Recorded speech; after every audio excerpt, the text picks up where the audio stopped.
Wake-up call for Canada. Security experts say case of two fired scientists could point to espionage. This is the Great White North Report. This has been an ongoing thing concerning the Winnipeg Microbiology Lab.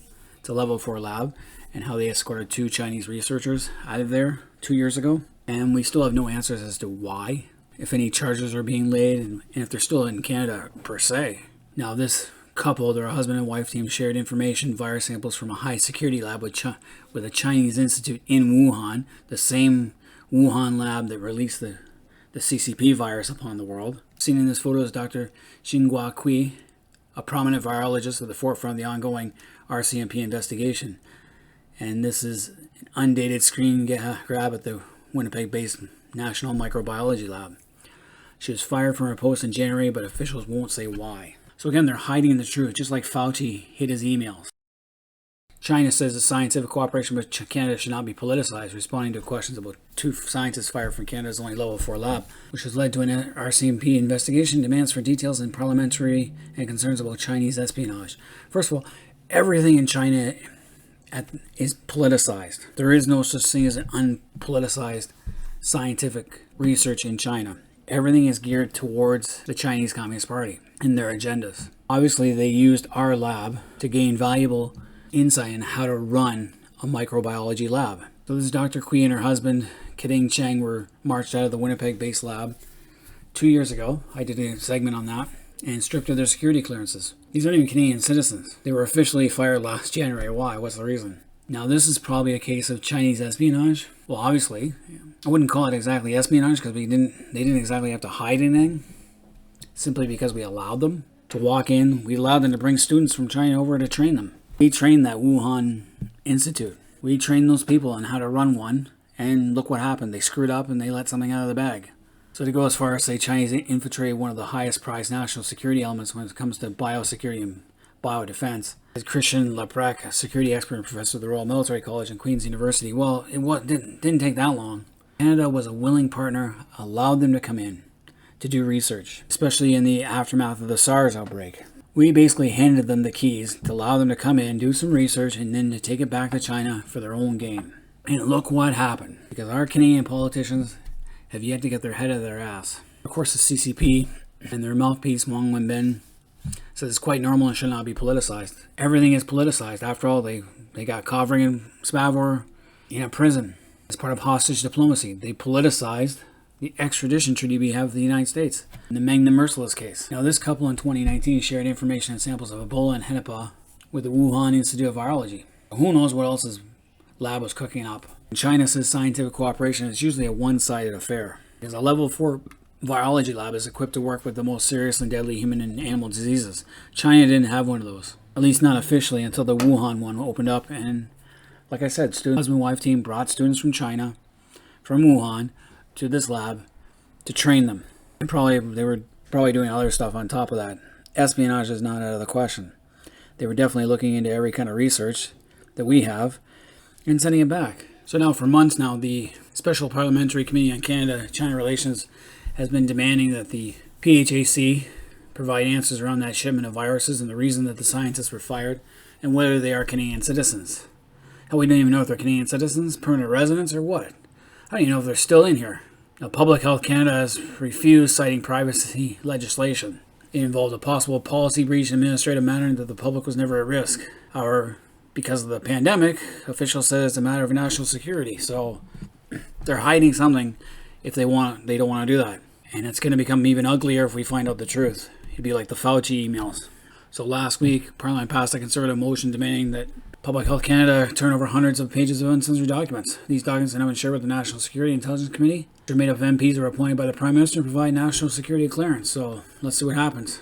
Unfortunately, a lot of reports are vetted by the Prime Minister before they're made public. So anything that goes back to that could be damaging to the Prime Minister would not be made public. And it probably will reveal larger security issues at the lab, and may expose the role of Canada's allies in the investigation, meaning the United States and the Fauci emails. I agree this is a wake-up call for Canada, as how aggressive the Chinese have become in infiltrating into Western institutions for their political, economic, and national security benefits. We basically built China up to what it is today. Now, Public Health Canada outlines a secret level clearance is required to work at the NLM, and Anyone working with human pathogens and toxins must have clearance under that act. Well, why are students being trained there then? We had both clearances. I already knew this. She made multiple trips to China, and she's trained scientists and technicians at their level 4 lab in Wuhan. That's nothing new, and obviously she did a piss poor job, because look what happened.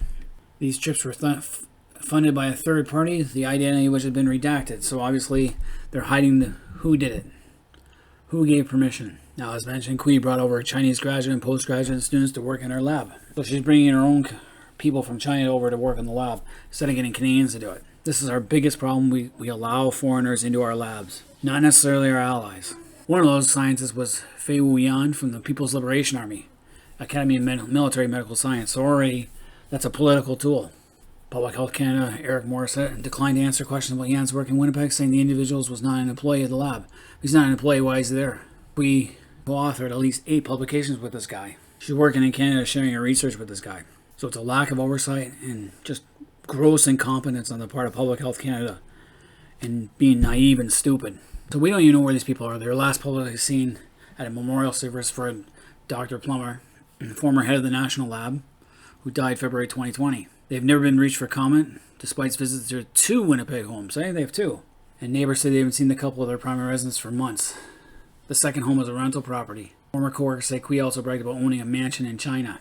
A recent visit to their property near the beach community of Gimli, Manitoba found an empty lot with no cottage built on it. These people have got multiple properties in Canada, they own stuff in China, but then a Canadian can't own land in China. Time to have the government take over these properties and sell them, because their properties are valued at $1.7 million. So they obviously have incomes outside their federal government salaries. $250,000 in salaries, yet they own $1.7 million in property. So obviously they're making money on the side. The Trudeau government appears to attempt to keep the details of this case under wraps. And it's the same thing that happened with a joint RCMP-CSI intelligence report called Project Sidewinder that found Chinese government and Asian criminal gangs working together in drug smuggling, nuclear and espionage, and other criminal activities that constitute a threat to Canadian security.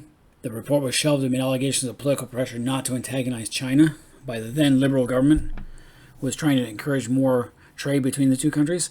So obviously, the Liberals are bending over backwards to the CCP.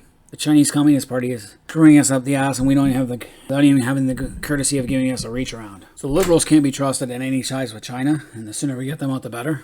Clearly, your O'Toole wants an investigation into the lab's ties to China. You know, you're shipping highly contagious pathogens to Wuhan, and they have a leak in that lab. Questions are going to be asked. So O'Toole wants Public Health Agency of Canada to release documents about the detail of the relationship between Canada's lab and the Wuhan lab. And I totally agree with him. We should be asking these questions, and we should be making the Liberal government accountable for their own stupidity. And O'Toole's right. The Liberal government, or any government, needs to take a harder line against Beijing. Our security agents have long warned against research cooperation with the Chinese regime. And there's been little effort to curb these links on Trudeau's watch. Trudeau's a pansy. O'Toole slammed the government's 2017 decision to allow a Chinese company to acquire ITF Technologies, a high-tech firm that does business with national security agencies. ITF sold laser technology used in some weapons.